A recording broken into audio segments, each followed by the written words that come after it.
Hello hi, मी संध्या कुलकर्णी। आज आता उन्हाळ्याचे दिवस आहे खरं म्हणजे, आणि उन्हाळ्याच्या दिवसात फार असं गुलाब मिळत नाही, पण आमच्याकडे गुलाबाची फुलं खूप आली। मला तर म्हटलं चला गुलकंद करूया, कारण ऊन खूप आहे। गुलाबाच्या फुलाला गुलकंद जर करायचं असलं ना तर उन्हाची खरंच खूप गरज असते, आणि आत्ता उन्हाची दहाक तर खूप आहे। तर म्हटलं चला गुलकंद करू, आणि गुलकंद थंड आहे, खायला खूप थंड आहे। गुलकंदाचं सरबत होते, गुलकंद होतो, पानात पण गुलकंदाचं खातात बरेच जण। गुलकंद ॲसिडिटीसाठी पण गुलकंद खातात।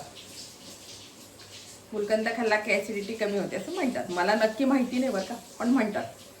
तर गुलकंद बरेच उपयोगात पडतो गुलकंद। तर म्हटलं आता अनायसे फुलं आलेले आहेत, देवाला जास्त वाहिले की देव दिसत नाही खरं म्हणजे, देव पूर्ण झाकून जातात, मग देव काही दिसत नाही। पण एका दिवशी आपण एवढे फुलं नाही ना वाहू शकत देवाला, एक एक दोन दोन रोजचे फुलं वाहिले तरी गुलाबाची फुलं खूप होते माझ्याकडे। तर म्हटलं आता या फुलांचं काय करावं, म्हटलं चला गुलकंद करूया या फुलांचं, कारण ऊन खूप आहे ना, ऊन छान आहे। तर म्हटलं मग गुलकंद करू। तर हे बघा मी काय केलं, हे फुलं जे आहेत ना ते फुलं छान धुतले आणि सुकवले फॅनमध्ये। छान आधी पाकळ्या काढल्या सगळ्या, आणि छान धुवून घेतल्या, 2-3 पाण्याने धुतल्या, छान चाळणीमध्ये काढल्या आणि कॉटनच्या फडक्यावर टाकून छान जवळजवळ 1.5-2 तास लागला। कारण काय होते, ह्या पानांमध्ये ना पाणी राहूनच जाते, आणि गुलकंदाला बिलकुल पाणी नको, अजिबात पाण्याचा अंश नको, नाही तर मग गुलकंद खराब होते, गुलकंद राहत नाही। म्हणून मग मी जरा बराच वेळ ठेवलं, आणि मग ते आता छान पाकळ्या, ह्या बघा ह्या पाकळ्या छान आता सुकलेत। आता याचं मला गुलकंद करायचं आहे, तर त्याची रेसिपी तुम्हाला दाखवते की मी गुलकंद कसं करते। तर आता गुलकंदाला काय लागतं, गुलकंदाला काहीच लागत नाही, फक्त गुलकंद म्हणजे गुलाबाच्या पाकळ्या आणि साखर। पिठी साखर नाही, साधी साखर लागते गुलकंदाला। पिठी साखर बरेच जण टाकतात, पण मग ते साखरेचा एवढा खास गुलकंद होत नाही। या साखरेचा, साध्या साखरेचा गुलकंद छान होतो। हा, पिठी साखर आपल्याला वाटते की आपण पिठी साखरेचा केला म्हणजे लवकर साखर ती विरघळते असं आपल्याला वाटते, पण मला तरी वाटते की साध्या साखरेचा गुलकंद करावा। म्हणून आता हे बघा ह्या पाकळ्या आणि ही साखर। आता हा जो गुलकंद आहे ना, हा शक्यतोवर लाल किंवा गुलाबी याचा गुलकंद खूप, अगदी फेंट गुलाबीचे फुलं असतात ना गुलाबाचे, त्याचा गुलकंद खूप सुंदर होतो बरं का, याच्यापेक्षाही त्याचा गुलकंद छान होतो। पण आता मला हे मिळाले फुलं म्हणून मी याचा करते। याचा गुलकंद कसा लागतो मला माहित नाही, कारण मी गुलाबी गुलकंद करते ना, त्याला कडवटपणा कमी असतो, याला थोडा कडवटपणा, पण या फुलांना वास खूप आहे, इतका सुगंध आहे ना याला, खूप सुगंध आहे। मी आता काढल्यात पाकळ्या फ्रीजमध्ये, पण इतके छान असा वास सुटलाय सगळीकडे, वास छान आहे। मग आता मी याचं गुलकंद करते, तर रेसिपी तुम्हाला दाखवते। आता मी काय केलं, हे फुलं घेतले, छान धुवून घेतले, स्वच्छ सुकून घेतले या पाकळ्या, आणि आता ह्या पाकळ्या मी हे बघा, आणि आता ह्या पाकळ्या मी याच्यामध्ये घालतीये। आपल्या 1 वाटी जर पाकळ्या असल्या ना तर त्याला 2 वाटी साखर घालायची। आता माझ्या छोट्या वाट्या 2 वाट्या ह्या पाकळ्या निघाल्या, आणि याला मी छोट्या 2 वाट्या घातल्यामुळे आता हे मोठी 1 वाटी मी साखर घालते याला, आणि याचा जर आपण कुस्करा केला ना तर 1 वाटी पण राहते, कमी होतात।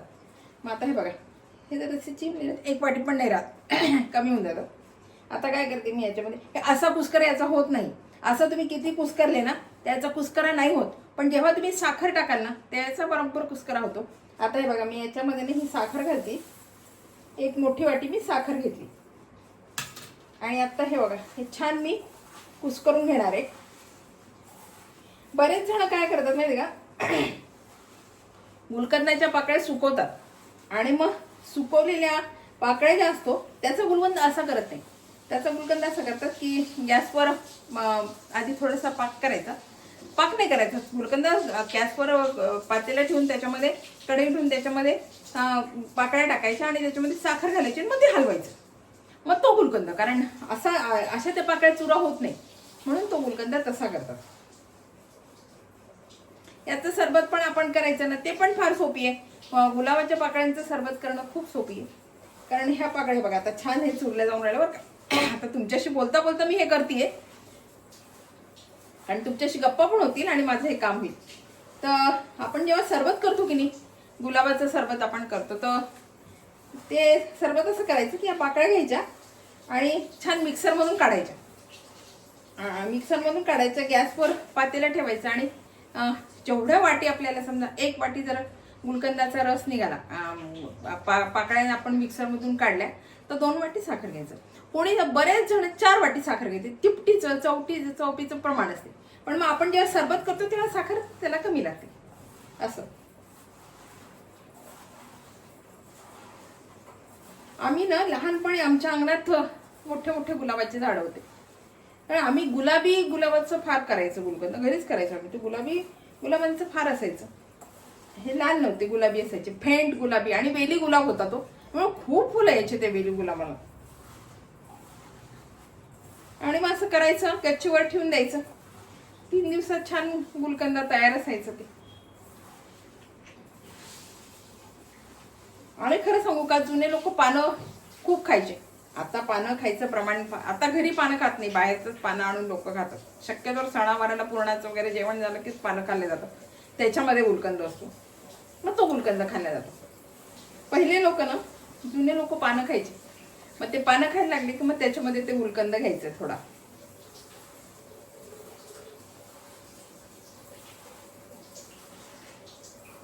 हे बघा, तुमच्याशी गप्पा करता करता ना छान आता हे कुस्करल्या बरं की. हे बघा, इतके छान कुस्करून राहिली मी. आता हे छान कुस्करायचं. आणि आता उन्हाची दाग तर खूप आहे, त्यामुळे याला पाक सुटायला किंवा गुलकंद व्हायला 2 दिवस लागतील, फार दिवस लागणार नाही आता माझं गुलकंद व्हायला. आणि बारीक साखर घेतली मी, जाड साखर घेतलेली नाहीये.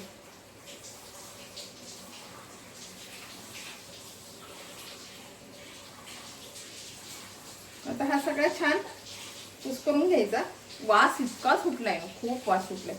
काही काही गुलाबांच्या पाकळ्या ते हायब्रिड म्हणतात ना, त्याला वास नसतो त्या गुलाबाला, मग त्याचा गुलकंद काही उपयोगाचा पण नाही. वास नसला ना की मग काही फायदा नाही. मी आता जशी कुस्करते ना, असा वास सुटला बघ, सगळीकडे वास सुटलाय गुलाबाचा.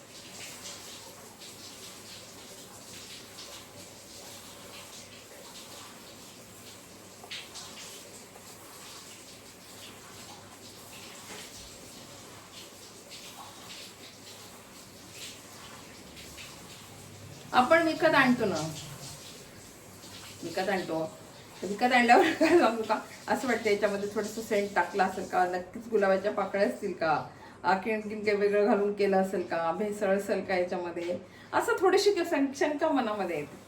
कारण आजकाल ना भेसळ सगळ्यामध्येच असते ना, त्याच्यामुळे थोडंसं डाऊट येतो की याच्यामध्ये भेसळ असेल का कदाचित, असं वाटतं.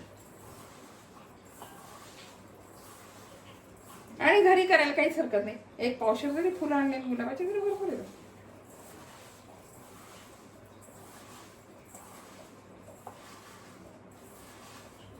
फक्त दुपटीनं साखर घालायची याच्यामध्ये. आपण साखर घालताना दुपटीनं घालायची.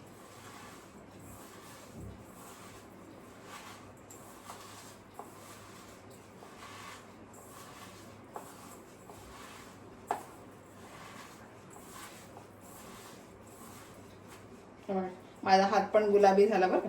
हे बघा, छान ही कुस्करून राहिली आता मी, आणि वास खूप सुटलाय बरं का याचा. गुलाब छान आहे, हा वास छान सुटले. आणि काय करायचं, हा उन्हामध्ये ठेवायचा 3 दिवस 4 दिवस. जसं ऊन जर खूप असलं ना तर 3 दिवसात हा नक्कीच पूर्ण गुलकंद होतो. जर ऊन फार नसतं तर मग नाही होत, थोडे 4 दिवस लागतात. 4-5 दिवस ठेवायचा. छान गुलकंद झाला, छान पाक सुटला, पाकळ्या पूर्ण असं हे झालं की लगेच कळतो आपल्याला की हा गुलकंद आता तयार आहे. घरात आणायचा, फ्रीजमध्ये ठेवून द्यायचा, किती पण दिवस जातो.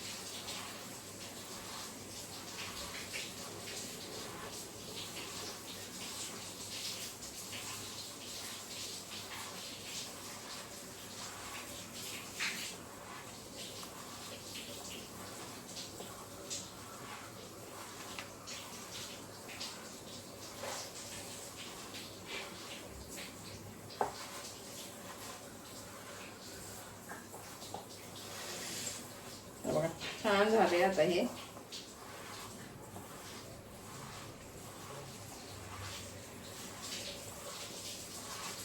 साखर मात्र बारीक लागते याला. पिठी साखर नका वापरू. साखर जाडच, आपली साखर साधी साखर वापरायची. पण ती साखर जी आहे ना, ती अशी पिठी साखर केली ना, तर मी कधी पिठी साखरेचा केलेला नाहीये, म्हणून तुम्हाला सांगते की मी नाही केलेला. म्हणजे पिठी साखरेचं मला असं वाटते हे जे आपण आता कुस्करतोय ना, असं कुस्करल्या जाणारी लवकर त्याला पाणी सुटेल आणि मग कुस्करला जाणार नाही असं मला वाटते, कारण मी नाही कधी पिठी साखरेचा केला. मी कधी पण साखरेचाच, बारीक साखर जी असते ना आपली तिचाच केलेला आहे. हा, याला फार जाड साखर लागत नाही, कारण आपल्या कुस्करला गेलं पाहिजे ना ते, म्हणून मग त्याला वेळ लागत. जाड जर साखर आपण थोडी जाड वापरली ना मग कुस्करला जाणार नाही.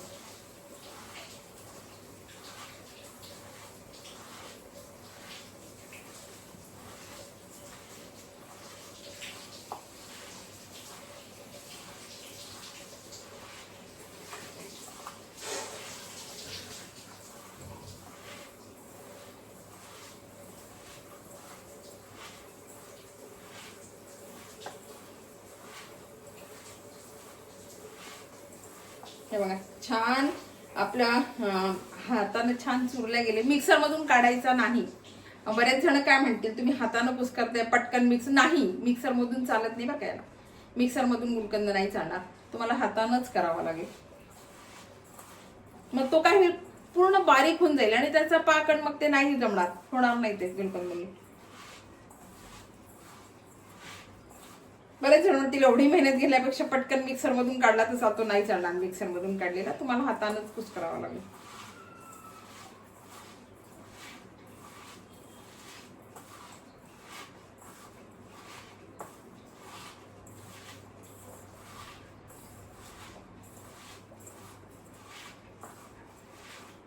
कारण आपल्या हाताने जे कुस्करतो ते फार पूर्ण असं मिक्सर मध्ये एकदम बारीक होतो, तसा होत नाही हाताने कुस्करला की.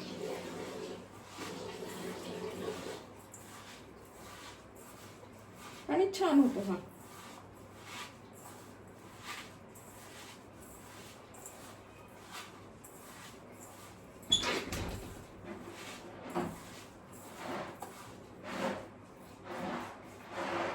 हे बघा आपला हा गुलकंद तयार आहे बरं का. आता मी हा बरणीमध्ये भरते. साधा सोपा आहे अगदी, याला काही लागत नाही. फक्त एवढं आहे की साखरेचं प्रमाण थोडंसं जास्त घ्यायचं आणि पाण्याचा अंश थोडा पण घ्यायचा नाही. आता हे बरणी मी छान कोरडी करून घेतली आणि याच्यामध्ये हा भरती आहे आता छान. आणि 3 दिवस उन्हामध्ये ठेवला ना आपला गुलकंद तयार आहे.